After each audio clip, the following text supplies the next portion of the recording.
With Congressman Devin Nunes. He is the chairman of the House Intel Committee. All right, let me ask you this. I'm looking again at the memo that was sent out by Chuck Grassley today. In other words, the second memo here. And again, I want to reiterate for our audience, it literally says Steele gathered his information from Russian government sources inside of Russia. Then it goes on to say, Mr. Steele, in litigation, it appears he either lied to the FBI or to the British courts, or the classified documents reviewed by the committee contain materially false statements. Then it says this. The timeline here is important about James Comey. It says, former FBI director, in June of 2017, James Comey publicly, before the Senate Select Committee on Intelligence, he had said that he briefed President-elect Trump, this is at Trump Tower, and he told him and described the dossier as salacious and unverified. Now, that's long after Comey signed off on that information being used as a foundation to get the FISA warrant. So would he either handed to the court something he believed was unverified and salacious, or he gave it credibility when they got the initial FISA warrant? Which is it? Do you see a conflict there like I do? Well, I think the conflict that you're describing, which no one on the left seems to care about, or the mainstream media, is that political dirt was used by the FBI, and they knew it was political dirt, to open a counterintelligence investigation into the other campaign.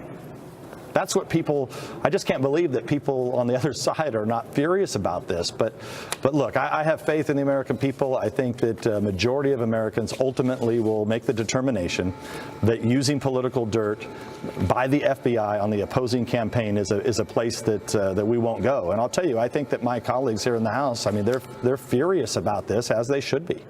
Let me ask, you said that you believe your colleagues on the other side of the aisle have leaked intelligence at least 100 times. Is that true? Yeah, we have 100 examples of leaks from our committee that we feel could have only come from the other side. All right, let's talk a little bit about Sarah Carter's article tonight, because I think it's very, very interesting. She has two of them. As you look at this new memo that came out tonight, the criminal referral confirms that allies of the Clinton and Obama administration were providing Steele with what they deemed damaging information on candidate-elect Trump. And then that's where we get into, for example, Sidney Blumenthal and some other Clinton associates. Let me see if I'm understanding this correctly. Is it possible, sir, that Clinton associates were feeding information to Christopher Steele? And I refer back to, one other part of the redacted memo in the Senate where it says there's substantial evidence that Mr. Steele materially misled the FBI about a key aspect of his dossier's efforts. Is it possible that Clinton associates gave information to Christopher Steele that was then used for a salacious dossier on Hillary's opponent, that was then used to lie to the American people or mislead the American people because Steele leaked all over to the mainstream media, and then was used as the basis for a FISA?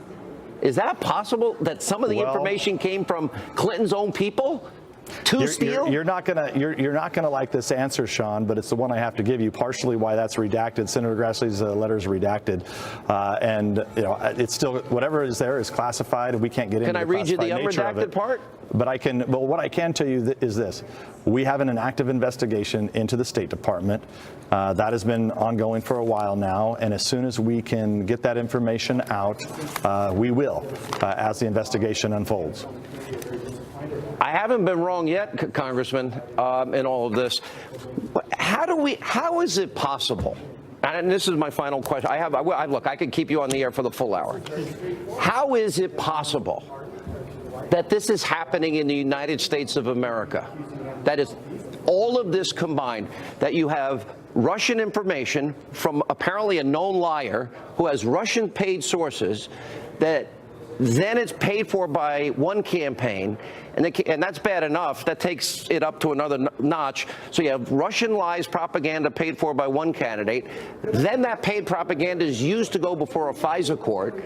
And the top people at the FBI and DOJ don't inform the court about the underlying dossier being bought and paid for by that other candidate for the very person they're trying to get a FISA memo on. It's what happens in banana republics. It's very scary. And imagine we found out about this last March, not all of it, but we knew that the dossier was used to some degree, and it took us, as you well know, subpoenaing the DOJ and FBI, having to move close to going to contempt. It took Speaker Ryan telling them that they were basically going to be held in contempt, and finally we were able to break loose all of the documentation, and then we were able to get it out to the American people in the form of the memo that is now out and available for people to read. And I think people should go and read the memo. I really do. If your viewers have not read the memo, it's worth your time. I think it'll be very illuminating. All right, Chairman Nunes, I believe you've done a great service. I believe it's the right thing to do. The American people need to know about all of this because fundamentally we had an effort to undermine our election and then undermine an incoming president. Is that a fair statement? Last question. Yeah, I mean, look, I think there's clear evidence of collusion that the Democratic Party and the Hillary Clinton campaign colluded with the Russians. Okay, you don't get to hire lawyers and pretend like that didn't happen. And then it goes to what they accuse you of is what they actually were doing. Unbelievable. All right, sir. Thank you so much. We appreciate it. My pleasure. We'll get full reaction analysis. The great one, Mark Levin, as Hannity continues.